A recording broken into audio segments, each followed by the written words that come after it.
Hi, I'm Mike Symes of Financial Marketing TV, and today I'm joined by a very special guest, Mr. Oliver Chadwick, who is CEO of Vision Critical. We're delighted to have Oliver on board with us today, not least because we've gone through a significant period of recession, obviously, in the UK. We're particularly interested in what role Vision Critical has had to play within that. Well, thank you. It's interesting you pick up on the fact that this has been a very strange 2 years. Yes. I think you're looking back and seeing how each recession has come and gone.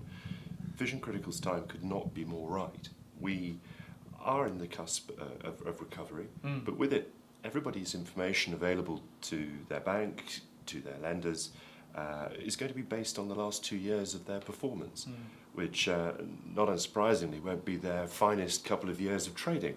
So there's a gap going to emerge very rapidly about where they are in their trading position now versus what publishable information they will make available to the world outside. And I think Vision Critical has a very important role to play in helping those same companies maintain their relationships with their lenders and build upon them. So we're talking about information rather than just data. Correct. I mean, we as a business are the raw material supplier. Our job is to pour data into analyst engines and allow them to do their job.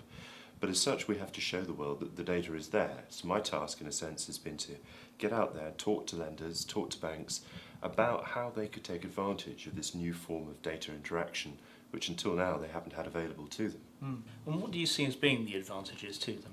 Well, principally, it's the currency. If you will, most businesses have run their own companies, and not unsurprising, their relationships with their banks, on a rear-view mirror way of looking at things. They're in the past rather than being able to illustrate the future.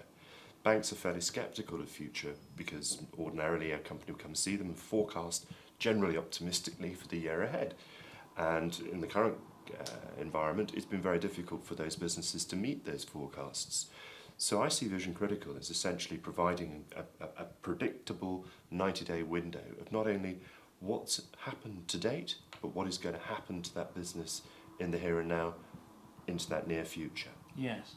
So you mentioned the word forecast, which is an interesting word because you've also produced something called Cashcaster. That's right, it's a concept, but basically what it is allowing is us to disclose to the world the advantages of being able to predict the amount of money a business will consume and the amount of money it needs to generate for itself over a 90-day window. And it's based on the last 2 years of trading and a bunch of clever analytics that can be applied to that. But essentially, the company either has enough money or it doesn't. If it has enough money, it will continue to trade profitably. If it doesn't, it needs to do something about it. Until now, really, the first signs for a bank were the overdraft has been reached or a cheque presented for payroll that's more than that facility allows. Not a great situation for either of the two companies, the bank or the business. Excellent. And one of the things that obviously you will have seen a whole host of changes since you started the business, since you founded the business. What have been the fundamental changes that you've seen, not only in the banking environment, but also in how your product, Osmo, has handled the changes that are going on? I think the changes essentially have come from the desire to cut costs at one end. When the good times were there, the businesses were looking for sales growth and with it overhead growth. And the constraints, physical constraints, the size of their buildings to accommodate more people, in fact, bizarrely in one instance, which determined how much more business they could sell. However, with the change towards a risk environment, the use of our tools have been much more to look at the performance of the business rather than simply to gather data quickly and efficiently.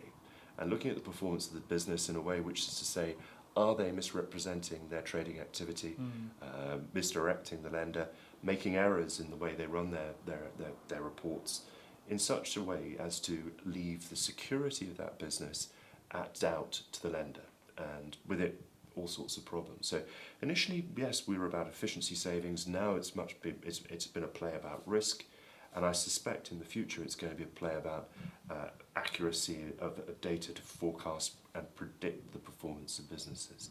Absolutely. And of course the remit of Vision Critical has extended now beyond the asset-based lending sphere. Absolutely, Mike. Yeah, we're looking at a number of areas.